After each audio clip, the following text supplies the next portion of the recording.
Hey you guys, I want to take you through a little story to try and shed some light on how our nervous system works. So I want you to picture this. I want you to picture Susie. She is getting ready to go to work and she's having a great day. She feels like her hair looks good. She loves her outfit for today. She woke up with enough time and enough energy, and she's driving to her office, and she is coming to a red light and she stops, but the person behind her doesn't stop in time and she gets hit. And it's not a big hit, but she realizes that, oh my gosh, I just got hit. So she gets out of her car, she sees the other person behind her get out of their car, and they're both assessing the damage. And they see, oh, there's a little bit of scrape there. And Susie is able to communicate. She's talking to the person who hit her. She's getting their information. She's really feeling like, hey, this isn't that big of a deal. I can handle this.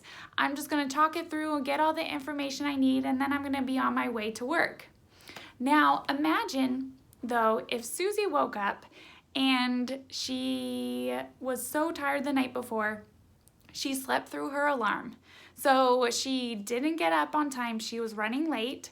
She couldn't do her hair how she wanted. She was scrambling. She didn't feel good in her outfit. She was getting in her car and she's hurrying. She comes to this same stoplight and she's like, I'm already late enough. I don't need to wait any longer. Can we just go?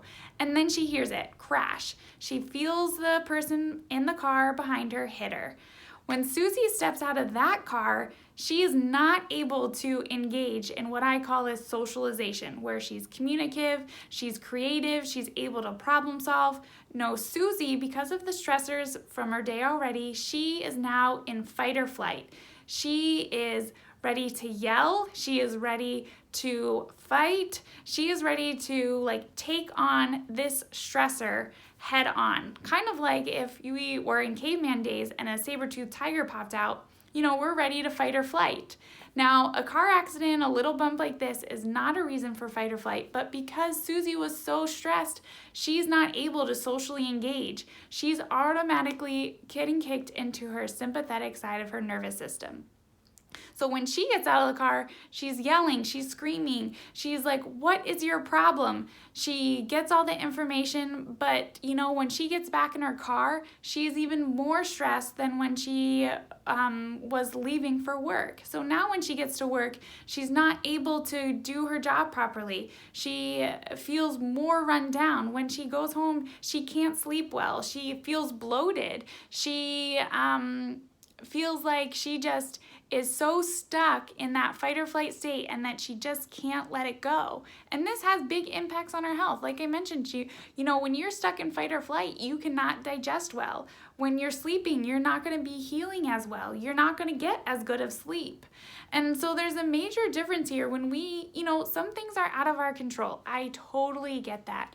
But when we have less stressors in our body, we are able to keep our nervous system in this amazing socialization aspect, where as humans we've been designed to be able to communicate, to have a village, to be creative, to problem solve. But when our body is so stressed from whatever, like habits, environment, we have less capacity to be in that socialization. If we have too many stressors, we're going to automatically go into this fight or flight response of our nervous system. And unfortunately, we get stuck in there. If we can't shake it off, if we can't, feed our body good quality food, good quality water, if we can't sleep, we're going to constantly be stuck in that sympathetics. And that just compounds to a point where we may even get into freeze, where our nervous system is so stressed that we just shut down. So if you've seen the two sides of you, the Susie of the super chill, able to socialize, and the Susie of, oh my gosh, I need her fight or flight, I want you to step back and see what kind of changes you can make, maybe in your daily routine, maybe in the choices that you're making for your food or your water. What can we do to try to limit our stressors so that we can stay in this socialization side, so that we can stay more even healed, we can digest better, we can sleep better, we can love on people better. You know, what is available for you? So try and assess that today. See what you're finding out about yourself. You know, which Susie are you more often? Hopefully it's the calmer Susie. If you guys want to chat more, Jake and I are always here to help you work through some of these things. But hopefully this really has got you started to think about what kind of changes we can make with how we're interfacing with the world.